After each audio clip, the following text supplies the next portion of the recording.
What's going on, everybody? This is Rob, just cutting in really quick to tell you all about Chegg. That's right, Chegg. Chegg is a leader in online study assistance. Whether you need textbook solutions or expert Q&A, there's no better tool to help you ace your class than Chegg Study. They have everything you need to make the most out of any study session or breeze through even the toughest of homework problems. Study at home, on your desktop, or anywhere on the go with the Chegg Study mobile app. Now, you see, Chegg, for me, when I was in college, was just a place you went to go and rent books, but Chegg is stepping it up. It's crazy. Speaking of those same books, or speaking of Chegg helping you out with your studies, you can get online study assistance that will never break the bank. Get more for your money with Chegg Study. Subscriptions are affordably priced and can be canceled at any time. So if you want to take advantage of the Chegg Study program and get $5 off your first month's subscription, you're going to go to chegg.com/BOM and use promo code BOM. That's chegg.com/BOM. B as in boy, O as in ostrich, M as in money. Once again, that's chegg.com, CHEGG.com/BOM.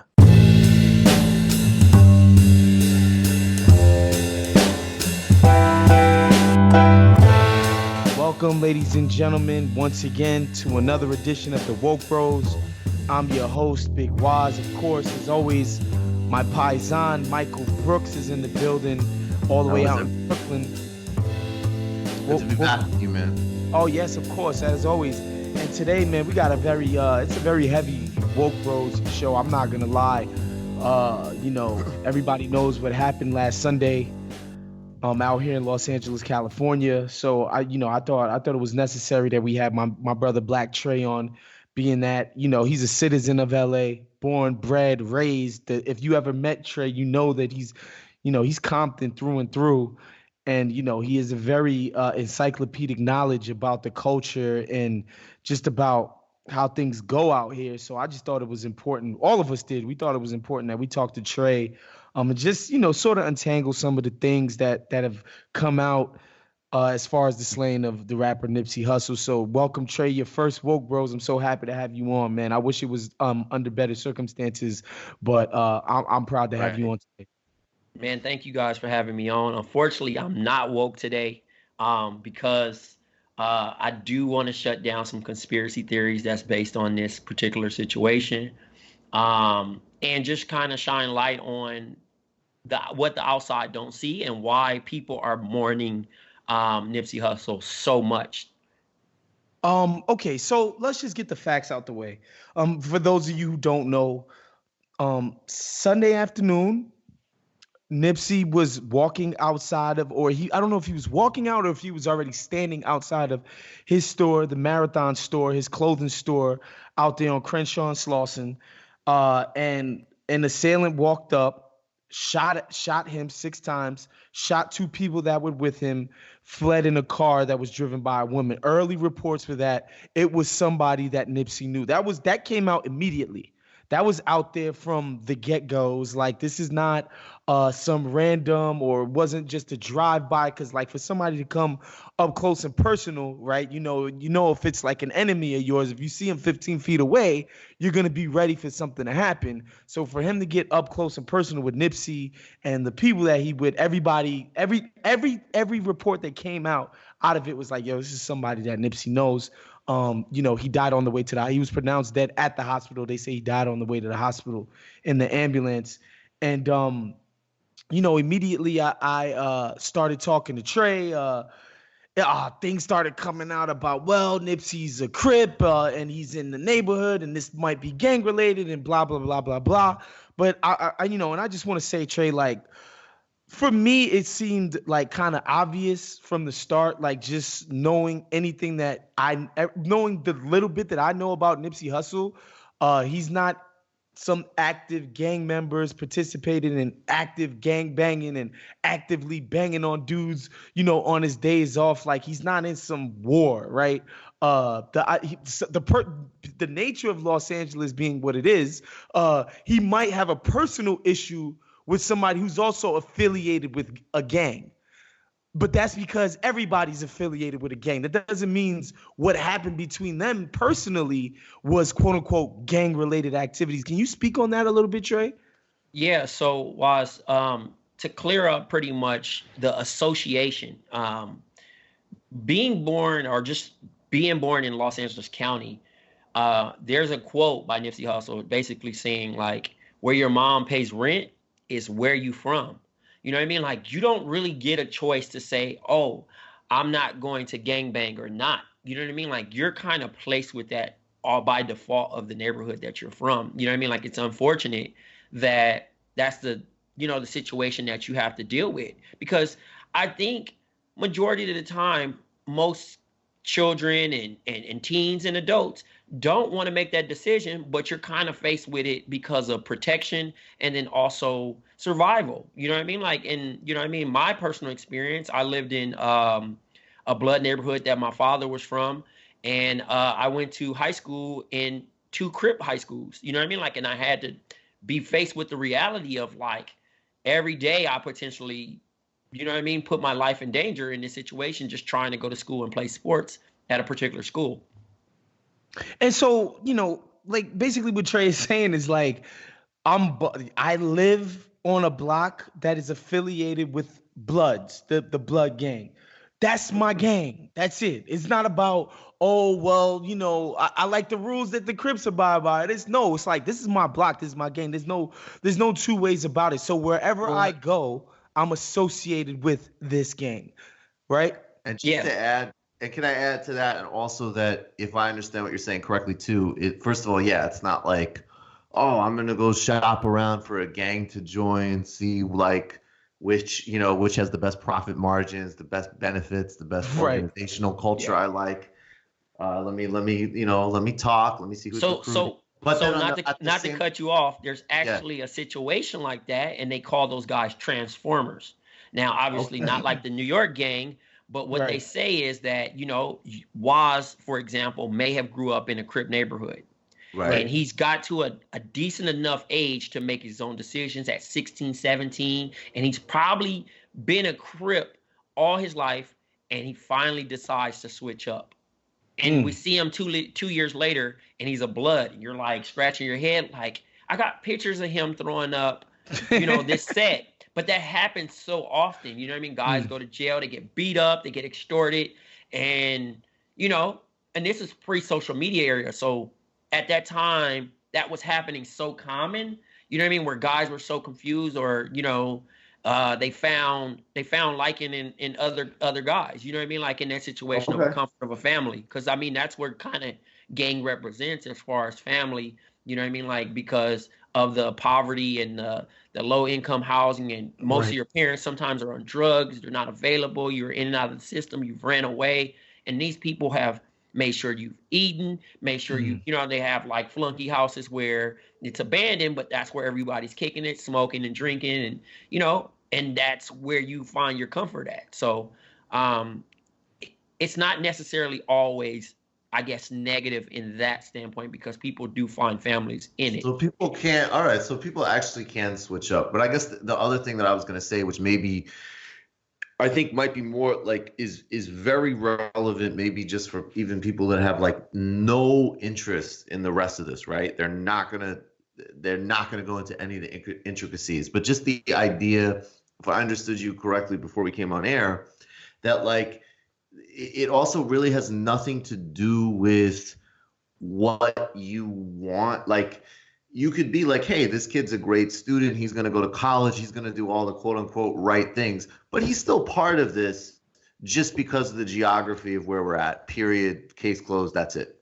Absolutely. Yes. And by the way, Mike, it's like a well-to-do kid is not the norm, right? So it's like, I'm talking like, I'm saying like take the like classic, like, you know, hey, like Bill Clinton, like if you work hard, you play by the rules, like, you know, the kid who's, you know, like it's poor, all of it, but they're you know, they got the SAT prep, they're figuring it out, they're testing well. They're going to go on and supposedly move up the economic ladder and do all of the things that you're quote unquote supposed to do.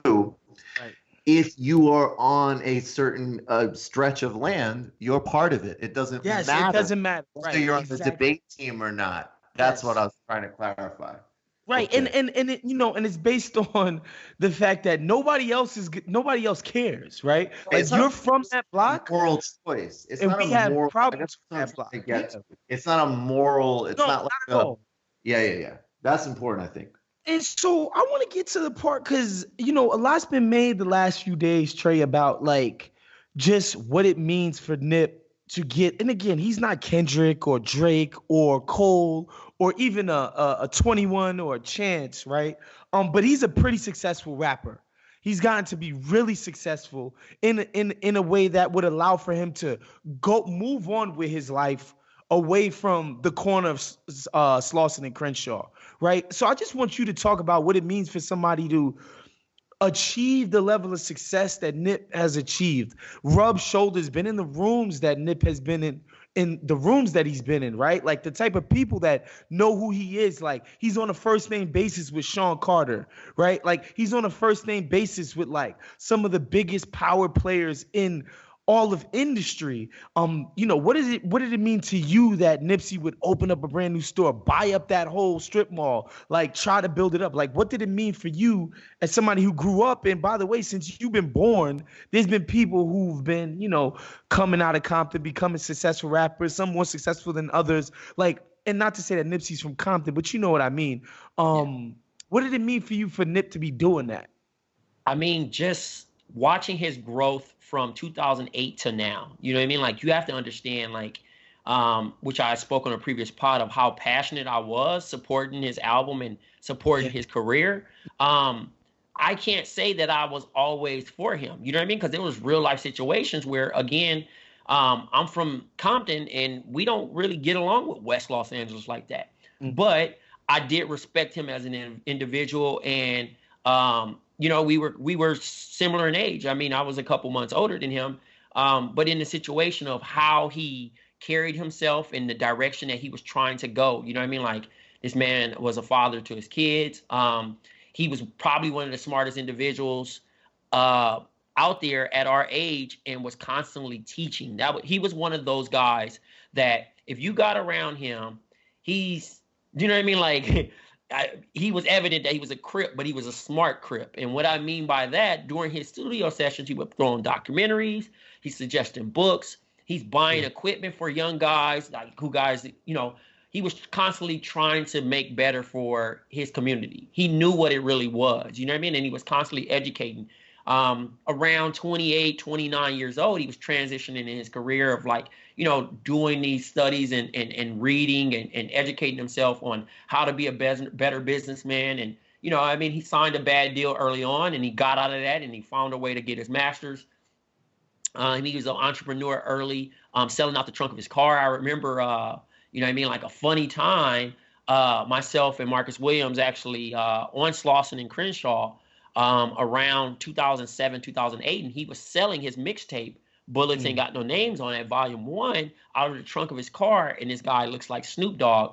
And instead of purchasing a CD, we just drive off. You know what I mean? Because we don't know. That's just not first of all, it's not an area if you're not from there to really hang out at. And then secondly, like, I don't know this guy. During that time of trying to sell a CD for $5-10, I'm not going to spend my money on that. You know what I mean? Like an unknown artist. And, he hit the scene really hard, meeting up with JD and being able to flip crisscross jump.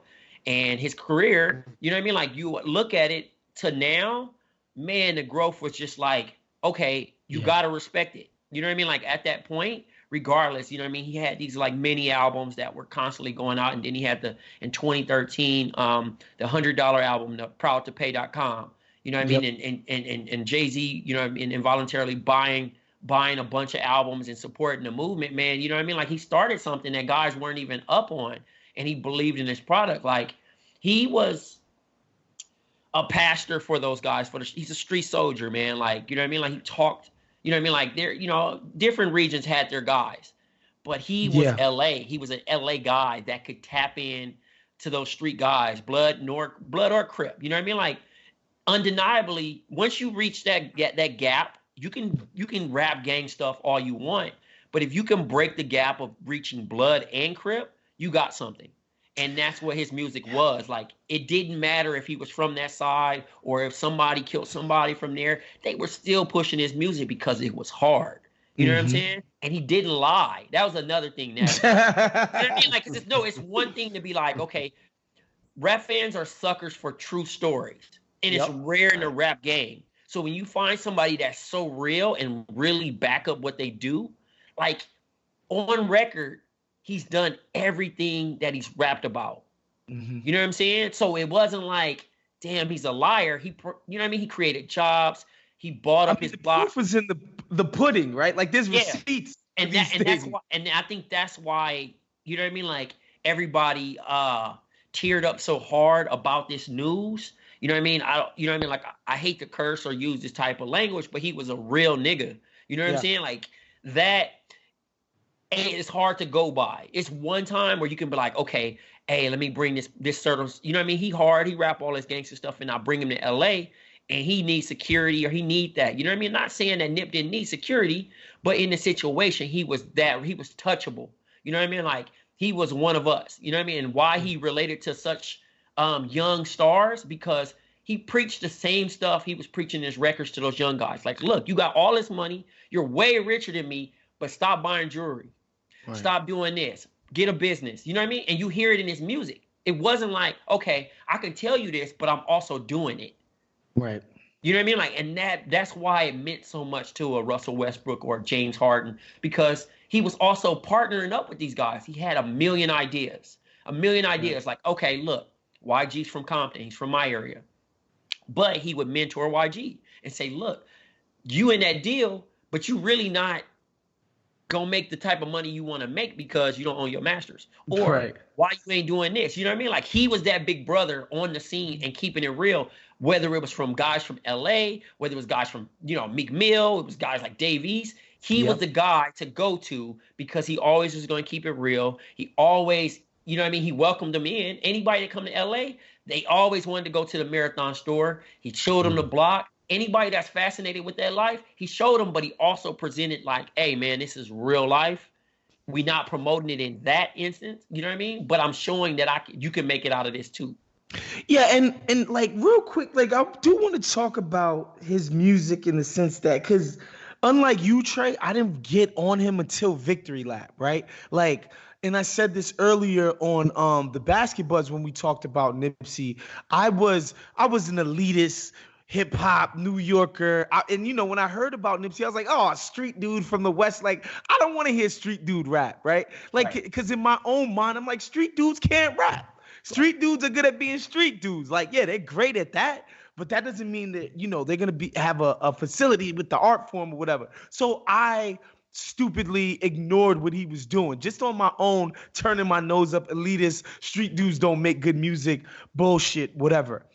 It was on the recommendation of Maury when we were previewing what's coming out for 2019, or 2018 on Bomb. And Maury was like, yo, Nip is finally going to drop his major label release, Victory Lap. I'm really looking forward to it. And, you know, Maury's like my dude. Like, I really love his musical taste, all of that. I was like, damn, I guess I got to check this out. I listened to that album literally for 4 months straight, back to back. That was the album that I listened to, you know, more than anything. And what I remember specifically about first hearing it, it's like, one, this dude has a perspective, right? Like, he so clearly knows what he wants to say, how he wants to say it, why he wants to say it. His perspective is so crystal clear. And he was giving you the gangster bravado, because he knew that if that wasn't part, like, if he wasn't adding that part of it to the common sense knowledge, how to move forward in this world that isn't built for you as a black man, a lot of his listeners ain't gonna connect with it. So he knew he had to give him, yo, bro, I've been in shootouts. You know what I'm saying? I lost a bunch of homies that are dead. I got a bunch of homies doing life. Like, for real. Like, you can look these motherfuckers up. Like, this is my real life. You know, so he did feel the need to put that in the art so that guys would know, like, no, this guy is like stamped official, you know, but he was so clear. He was so clear about what he wanted to say and why he wanted to say it. And I just thought that was so cool. And that's why, like, ruthless charisma. Oh my God, man. Oh my. And it's not just in the words. Like if you watch his video, like the guy had a No, presence about him. Like, the whole thing is like insanely well choreographed, for lack of a yep. better word. There's so much charisma. It's crazy. And it's like, sometimes like, especially off of the earlier victory lap stuff, I'm like, yo, this is so cool because it's basically like a Crip commercial. You know what I'm saying? It's basically like if the Crips made a slick ass Apple commercial, like that's basically what Nipsey Hussle's videos were. I was like, yo, this is like his vision, his clarity, his tastes were just impeccable. And so that's why it kind of hurts me, the last 3 days, like just seeing pictures, hearing accounts of the dude, and I'm not gonna lie, I haven't been able to listen to the music. Like it's just too close. It's kind of like, it's still like just to think about what happened, how it happened, it's still too fresh. But when I think about like what this guy was saying, like what he was explaining to people, like this is what I stand for, and for him to just get shot like a dog, bro, in front of his store, like that shit just. It's just crazy, and we could talk about the little bit that we do know, because the cops have in custody the guy. Real quick, before we get to that, I just have one other thing that, like, I mean, of course, it's gonna make me curious. Was it true? So I've heard, and maybe, and this is separate totally from, maybe potentially some of the conspiracy stuff that I know maybe you want to touch on, Trey, but. I think, again, one of the reasons that I loved him, and it's very different, but I said at the outset, I think one of the reasons that I like Nas is that sort of like intellectualism with all of the things that Wos just outlined, and that kind of like fusion and charisma. But he also had this, just literally, like his father was from Eritrea. Yeah. Someone told me that his father was a Marxist. That wouldn't surprise me. I played a clip on my show of him talking about the economics of rap in like 2006. So he's, I don't know, he's very young. Mm-hmm. And like, I always think it's interesting when people in pop culture, like to me specifically, use the word capitalist as like a pejorative. Like, I like that, of course. And also but at the same time, you also saw the vision was very clear. Like, I'm gonna buy real estate. I'm gonna do X, X, and X. So I guess I'm interested. Like, he was so of a certain specific environment, which people need to understand better. But he's also, African. He's global. Yeah, he's the child of two immigrants. Yeah, can you connect that thread too? His background really didn't roll out until because I didn't see that. Like, Like, I just looked at him like, Like, oh, he's one of us, Like, in general, like, Like Compton or LA born, But it's generally in your neighborhood, Trey, is Black Americans, right? Yeah, Black and Hispanic culture, So it's a lot of Black and Mexican. Not a lot of people like African immigrant parents. No, not at all. Most people, their parents are straight up Americans for generations. Like generations of African Americans. Right. Who have been in the United States. So in his situation, for him to be able to, to even be, involved in gangs, that's even another thing. You know what I mean? Like growing up in that rough neighborhood, because that's a rough neighborhood, and that is actually like one of the gangs that kind of got it going, got the Los Angeles gang culture going. You know what I mean? That's been around almost 70, 80 years now at this point now. You know what I mean? So you have to look at it from that situation, and then him going to schools and getting involved in certain things, and then finally waking up and going to see and tapping in with his culture and becoming business mindset. Because like he sat down for a while, he ended up going to jail, and I think that was the big picture right there of like, I got all this time to think, and when I get home, I'm going to do this, and he did it. You know what I mean? Like, and that's super rare that someone can bypass the scenario of like, oh, you rap. That's cool because you're from LA. You know what I mean? Everybody raps. Now, are you good? You know what I'm saying? Like, are you good or not? Then you bypass that part, and then, you have a good summer where you're rumored to sign with Rick Ross, and you turn that down, and everybody's like, yo, you're crazy. Right. I would have went MMG. Right. But he believed in his brand. He believed in it wouldn't have fit. You know what I'm Right. saying? Like, unfortunately, it didn't work for Stolly, and Stolly ended up going over there. It probably would have been the same situation, and Dom Kennedy the same. Those guys from the district knew what their brand was, and they knew that they didn't really want to do that. So they stuck with what they knew best. In his situation overall, it's just like, you know, him going over there to Eritrea and finding out his roots and coming back and really tapping in with, you know, Dr. Sebi and stem cells and stuff like that.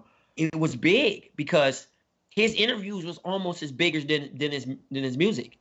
Most people watch his interviews more than actual listening to his music. Yeah, that is exactly how I started listening to his music. I saw him, I think, on Deezus and Mero or something like that, and it was just autoplay on YouTube. Like, I was in the other room, like, watching some clips, putting off doing some work or something, and then it came on, and I just overheard him in the other room. I don't remember what it was, but I remember I was like, oh, that's interesting. That's not, because to me, like, most musicians, period, are bad interviews. 150 million%. Same with athletes. That's the same thing. Jumped out. I was like, I definitely need to listen to this guy's music because he's giving a good fuck. Either he's gonna be the opposite, end up being a terrible rapper and a great like media presence, or he's a fucking genius.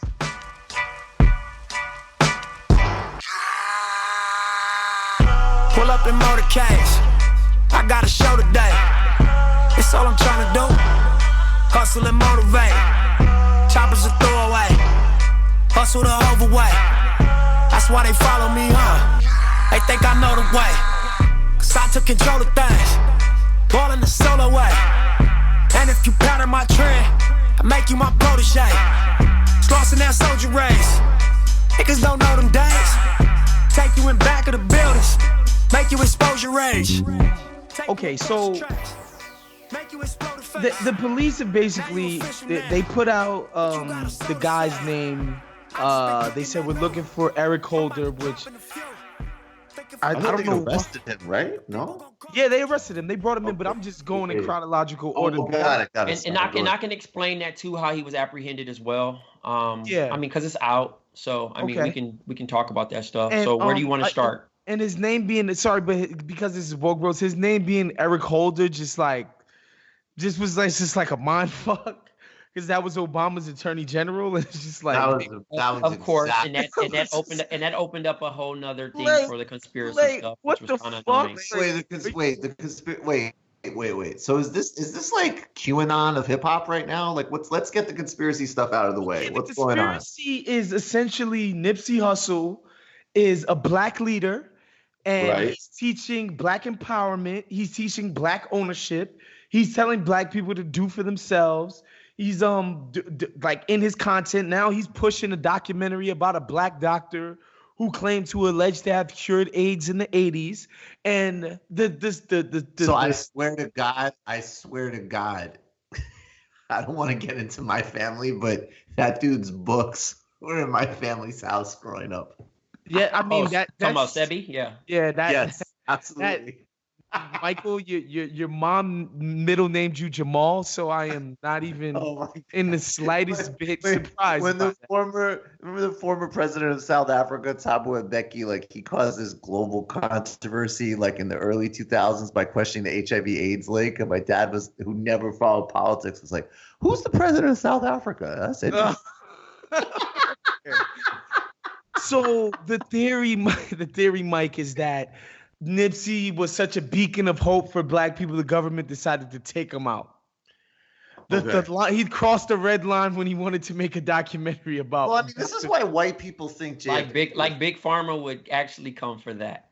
I just don't understand. That. And that the shots were too professional. I just, you know, what I mean? Like it was just so disrespectful to Los Angeles as a city, as a gang culture, as, you know, what everything is. You know what I mean? Even to his family. You know what I mean? Like that's so wrong. So wrong. Trey, I want you to explain this. I want you to explain this to people. Because a lot of people don't understand. They just can't believe the idea that somebody from his neighborhood, somebody that knew him personally, would walk up to him and gun him down on the streets. They just can't believe that that's possible. Could you explain to people the culture around that area and why that's not something that's completely crazy or out of the realm of possibility? It is not out of its realm. People shoot each other from the same hood all the time. He just happened to be a star. You know what I mean? Like if he was not Nipsey Hussle, we'd be like, damn, RIP. That's it. You know what I mean? He just happens to have a name and he happens to be, you know what I mean, who he was. You know what I mean? But that happens so often in the neighborhood that it just doesn't get talked about. You know what I mean? Like, and in this situation, like, you know what I mean? Like, we just hate to see him leave us. You know what I mean? Like in that situation. But to better explain, the suspect came up to the store early on. That wasn't his, that the shooting wasn't his first visit. It was the second visit. So, and obviously the news just rolled out, obviously, that why Nipsey was there without his bodyguard, J-Rock. He didn't tell J-Rock. He decided to go up there and help a friend out because a friend's relative was getting out of jail after serving 20 years. And he decided to help them, you know, get some clothes to provide for him upon his release. So that's why he was there. And, you know, it's a rare situation of catching Nipsey up there. He wasn't just hanging out there or, you know what I mean? Like him at the store was kind of like seeing a full moon, every blue moon. You know what I mean? Like unless he wanted, you know, to take somebody, another artist there, or someone's like, hey, fool, I'm here in town. You know what I mean? He'll pull up. And this particular time, you know, the timing just was so bad that he was just there. You know what I mean? He took a couple pictures with his fans. And he had a few homeboys there, but you know, ideally in the back of your mind, you're looking like, who would harm a king in his fortress or his own thing. You know what I mean? So like in the back of his mind, I'm pretty sure he was thinking like, nah, like nothing, I'm good here. You know what I mean? Like this is my people, it's my block. I own this. Like I literally own this. Like I'm not talking crazy. I own this. Nobody's gonna do anything to me because no rival gang would go over there and actually. Okay, so do you want to get into what's been alleged, what the words that were exchanged between those two? You want to keep that out? I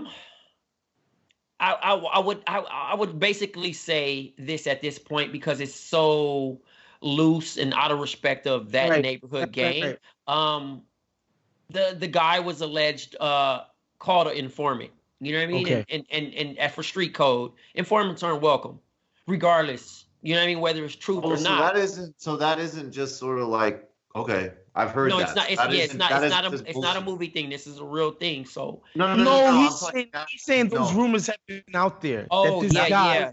Out there a lot. Yeah, so he was pretty much on papers. That's credible. Yeah. That was pretty much on papers, and respectively, the guy that Nipsey was pretty much just told him like, "Yo, you're not welcome on my block." And by the way, and just so people know, this isn't a case of you know, I'm a tough guy, you're somebody that's worked with the government, you shouldn't come here. It's they let you out early, you're talking to those people, you're telling on people, you can't hang out here because there might be potential criminals here. Right? Like you're gonna get people locked up. That's basically the ethos, which back in the days, some people would say, well, yo, as soon as people found out that, they would have just killed the guy. Yeah. Right? What Nipsey was saying was like, just don't come here. Yeah, you know, he's being mature about it. He's like, look, I mean, because honestly, you're not gonna. He's personally not going to waste any breath, any time, not throwing anything away on this guy. You know what I mean? Like, and it's unfortunate that the guy, you know what I mean? Like, the best way to address it, Artemis Gordon on Instagram said that this guy who had mental issues in the past just did not like the idea, or you know how somebody telling him to step off. So he felt humiliated? Yes. More so humiliated, but also sunned. You know what I mean? In a situation of like, this is a man, a respected man, and I'm being talked to like a boy.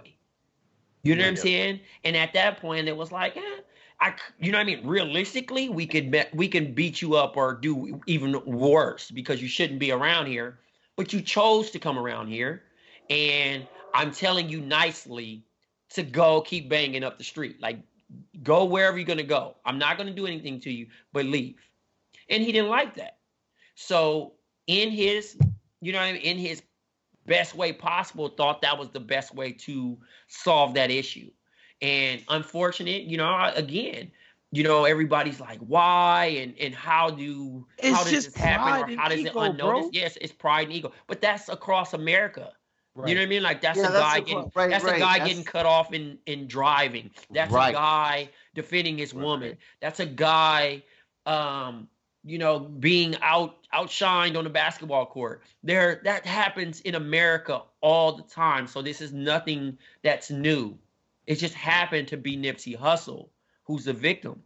But and you know that also, like, I'm not defending, like, I agree with everything you said about conspiracy theories, and you know that's even its own rabbit hole, right? Like, families from Sandy Hook get harassed because some asshole says it's fake, right? Right. But I do think, like, yeah, there is that. I have a sympathy for that psychological, like, defense, right? Oh, 100%. I get it. Like, why does someone this cool get killed over nonsense? And it just so happens, like, he's not there with his bodyguard because he's actually, like, of course, like, he's helping somebody out, right? Like, and if the version you just gave is true, he handled something in a very, you know, absolutely relaxed way, whatever. Why the fuck? Well, maybe because of the pharmaceutical industry, right? Like, in a way that's more. Yeah, maybe. And guess what? Maybe it is because this guy is off of his rocker. He hasn't gotten the treatment that he needed to get in life. But, you know, like Trey just said, like, this shit happens all the time. People die for no reason in the quote unquote inner cities of America all the time. You know, like, this time it just happened to be somebody who we loved and we thought was important and was doing great work. But this happens all the time. That's why the conspiracy kind of bothers me. It's like, what are you talking about, dude? You know, and again, somebody like Nipsey, somebody like Trey will tell you, like, dude, from to the point where he's still, you know how many people Trey knows personally who didn't make it to 30? Right. You know, like, this isn't like some. Then that's like, okay, so that's like the flip side of it. Then, this is what it is. This is what it is. This is not the outlier. This is the standard. This is the norm. That's what people, when they go to the conspiracy, aren't getting, because you know why? They're tweeting about conspiracies from their comfortable ass crib. They don't understand the reality of what's happening or what has been happening for decades, right? In this cross section in our country, you know, like on that corner of Slauson and Crenshaw, and Trey just told you, like, bro, like, this is one of the pioneering gang neighborhoods of Los Angeles. You know, so this isn't some weird occurrence. This is what happens, man, far too often. And so that's why like to go with the, man, he was making it's like, no, he was in that neighborhood, you know, and by the way, like, he understood being in his neighborhood, there was a potential danger. Not even that somebody was bringing the drama to Nip's door, that they could be bringing the drama next door, and he might get caught up in that. Yeah. And that's why I think, like, the courage, you know, the just courage that it took to do what he was doing, where he was doing it at, for the reasons that he was. And that's the ultimate tragedy and irony of it all, right? Like, and I was saying this to a couple of my buddies. I was like, even with the informant stuff, right? Like, you can really say Nip was dying over honor. He was talking about honor. Like, what you did was dishonorable. And what you could potentially do to people. Yeah, he was a stand-up guy, dude. That's what he lived. He lived by it. He lived by it. No, he did not go any. That's the thing. That's why it was so crazy, and that's why he's so held upon so high, because he was a young king. It's not too many people that's gonna really pretty much say one thing and actually do it. You know what I'm saying? That was the one thing that really kind of, when he walked in the room, he got everybody attention, because it was like, damn, he rapped about that and he did it. damn, he really owns that. Damn, that's really his. You know what I'm saying? Normally, somebody's loaning that, somebody's doing that. That ain't really his. He only owns half of that. He might rent that. You know what I mean? But it sound good because it's on TV. That dude really knew business. He knew what he needed to do. He knew what direction he was going to. And the next transition was the next day he was supposed to meet with the LAPD. You know how powerful it is. Listen, this dude is a former criminal. You got to understand. He went to jail and the LAPD mourned his death. Do you know how crazy that is? Like, do you know how crazy that is? Like, the LAPD mourned his death. This dude has been in jail before. Well, also that it was like, it also caught me too, that he was coming from such a leveraged position that going to have that meeting the next day it's both that the LAPD embraced a former criminal, you know, as you said, who'd been in prison, whatever, who was still not, but also not like, you know, ooh, I'm repentant, right? Like, I want to do something different, but I'm still absolutely part of that culture 100%. And then conversely, that, you know, I don't know, like actually pulling off, like, yeah, I'm going to go have like a conference with the police, and you know that I'm coming from like a position of leadership, so that wouldn't lower my like equity from where I'm from either. Right? Like that's succeeding across the board. Well, I honestly look at it like, if he would have successfully been able to meet, I think he changes the view on gang injunction. Like, you got to think about it. I was in gang injunction, dude. I'm a square, dog. Explain like, that. You got to understand. Like, I went to college. Like, yeah, tell the people what gang injunction So, in general, if you're hanging out in the neighborhood, there's normally unmarked cars taking pictures of you, right?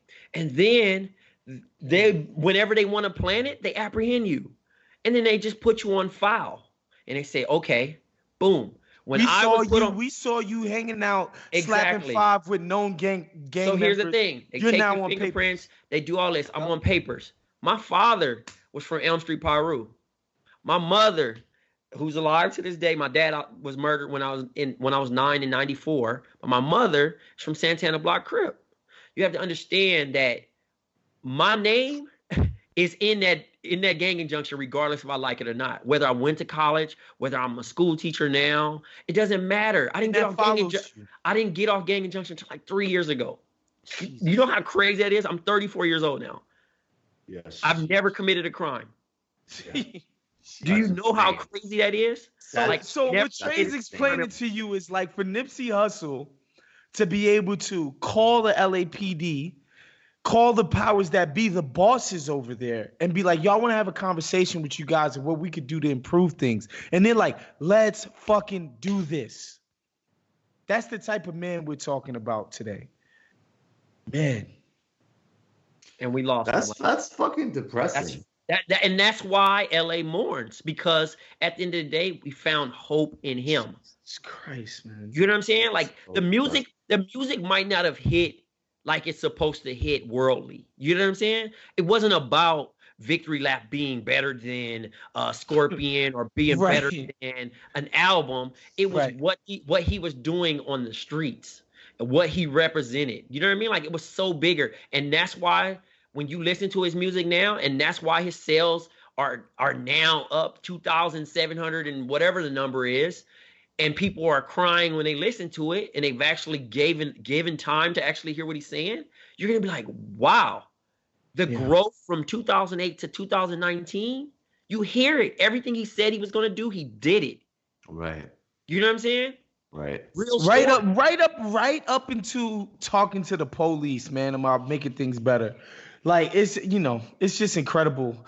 The guy put his money where his mouth was, man, like literally, in a way that not many people do.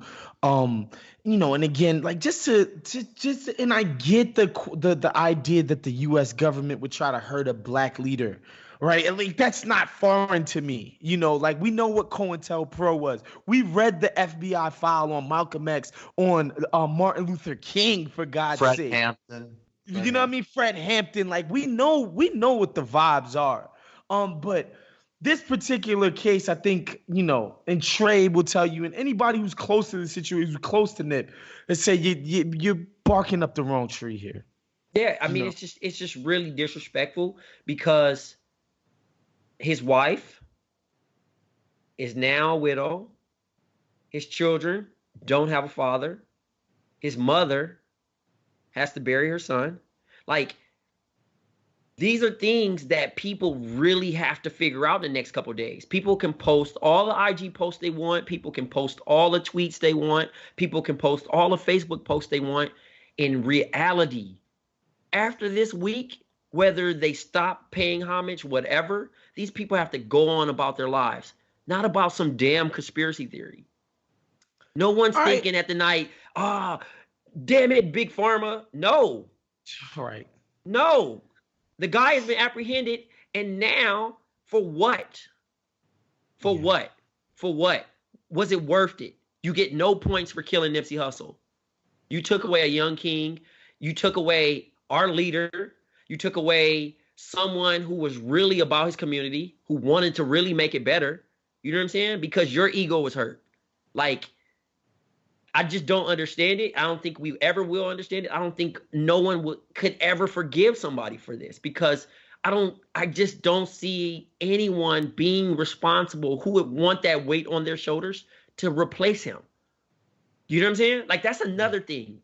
You get people, look at what LeBron James did. He did a school, but does LeBron want parts of inner city culture and gangs and embodying all that? No. This dude had a career. He could have moved all the way. He could have built business in Malibu. He could have built business in Calabasas. He could have did all that stuff and stayed away went to from Beverly Hills. He could have went to Fairfax. He could have went to anywhere. He built it on his block. He hired people that he knew. You know what I'm saying? And that's the heartbreaking part, because so many people depended on him. He gave, you know what I mean? Like, that's the thing. He took his homies out of the hood and showed them a different life. They know nothing after this. That's all they know. They're lost without him. He was their leader. You know what I'm saying? Yeah. He showed them a different way. Look, dude, you don't need to be out on the streets. I can't lose you to the jail system. Come on, do this with me. Go work at the store. I'm going to put some money in your pocket. Let's start this business. He's gone. We can't get another one of him back. That's why LA's hurt. You know what I'm saying? You didn't have to know personally Nipsey. If you look down the timeline, everybody has a moment with him. He took time to take pictures with people. He took time to talk to kids. He spent his own money fixing up schools, painting basketball courts. He didn't play basketball. You know what I'm saying? NBA players barely do that and give money back. Investing in STEM systems, like, you know what I mean? Like, not like that's not happening around the United States, but it's happening in the inner city, like in the 60s, in his hood, where he was. You know what I'm saying? Educating his people. I could tell you now, people in my hood alone don't know about certain things and question the stuff that I do. They're like 5 years late behind the things that I even do sometimes and don't understand why, and look at me like I'm crazy. They say, oh, you're white. That's the word. Oh, man, you proper, man, you sold out, you do this. And then it all makes sense towards, you know what I mean? Like, I remember the first time I went vegetarian, it was like the mind, like, dude, like I sold my soul. You know what I'm saying? Like, you sold your soul. But realistically, like, dog, your grandma, I know your grandma. She raised me, she raised my cousin, she raised you. You grew up on fried chicken. How could you? You know what I'm saying? Like, that's crazy to me. Yeah. You know what I mean? But that's the thing, because we're lack of, you know what I mean? Like, I seen something about Shaquille O'Neal saying every time he got pulled over by the cops, he says, yes, sir, no, sir. He doesn't want to add stress to their lives. Do you have to understand, we in Compton did not even have a police department. We had sheriffs. Do you know what that is? The different jurisdiction of the sheriffs and the police department? Like, normally other cities have, okay, Oakland PD, San Francisco PD, Phoenix PD, New York PD. We don't have that. We have sheriffs. They can kick your door in and do training day, steal your money, your hard-earned money, and say, oh, we didn't find nothing. Or we can tear up your house. Oh, we didn't find who we were looking for. And go on about their business. I got my face slammed in the grass, Wos, at 12 years old, and they said I robbed a store. I robbed a store at 12. I was riding my bike really fast just because I wanted to ride my bike really fast. Yeah. And luckily, I made it to my yard, and my grandma ran out of the house and said, wait. What are you doing? They said, he robbed the place. They're patting me down. I have no gun on me. They have the guy in the back seat, and he says, that's not him. I'm 12, and I have to deal with that. Right. You know what I'm saying? But that's just not my story. You think about that kids are dealing with. You're faced with the opportunity of choosing which side do you want to bang at 12 years old. You're not given a normal 12-year-old life. You don't have both parents. You don't have nobody tucking you in. You're not getting a driver's license at 16. You're not driving a car at 16. These are people that still need training on how to even react around police. We were taught to run when you see the police. And these are the people he was trying to uplift, man. You know, I think you did a good job of explaining what the guy's legacy will be. And it's only been 3 days, but I think slowly but surely people are starting to understand the severity, the weight of it. And I'm happy that you came on today to give people that clarity, because, you know, even for me, my very short time in Los Angeles, and to be honest, like, what me and Trey or me and my cousin do in Los Angeles, we on the other side, right? Like, you know, we in West Hollywood. We're doing the other LA type of stuff, right? Like, we're not in Watts, right? We're not in Hoover. We're not in Lemire Park. We're not in South Central. That's not where we're at, right? Like, that's not our everyday experience. But I'm happy Trey was able to come on to explain to people, you know, where this guy is from and what it meant for him to be trying to help these people.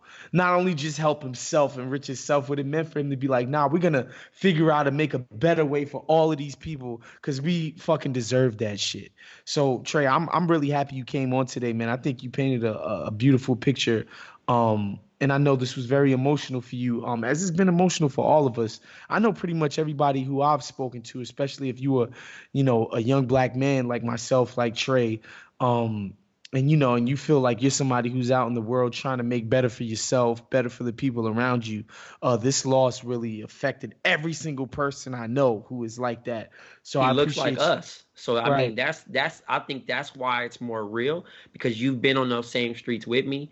You've drove up them same streets, and that could be anyone. You know what I mean? Like, and I think that's the more realistic situation of, like, this happens every day and people aren't replaceable.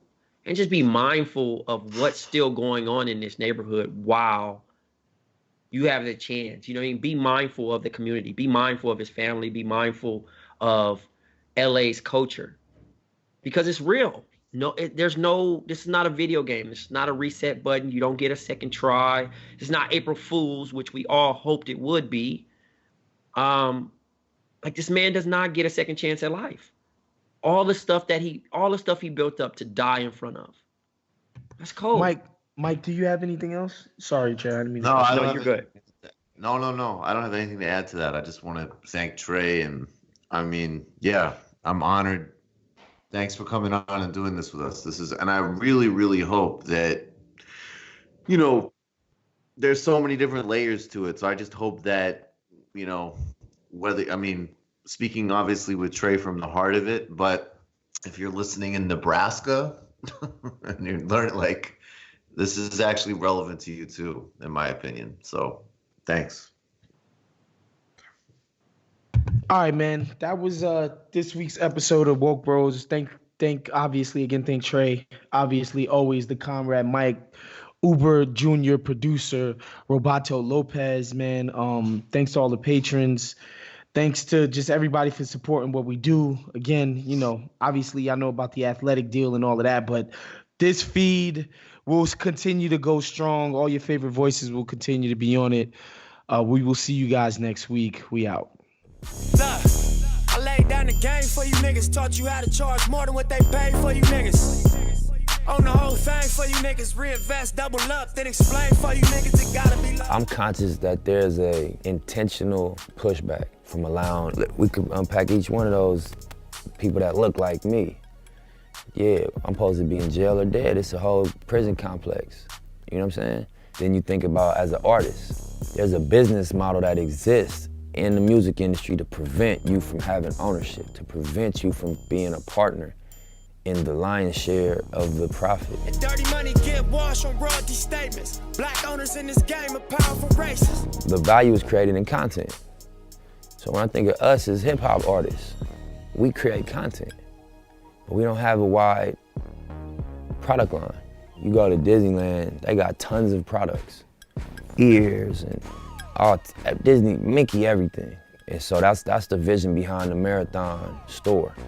It was more natural and it resonated at a higher frequency to put it on Crenshaw and Slauson just because of the significance of that corner. I've been hustling on that corner since I was 15. We all started right there. We popped the trunk and was grinding on that corner from kids, from teenagers.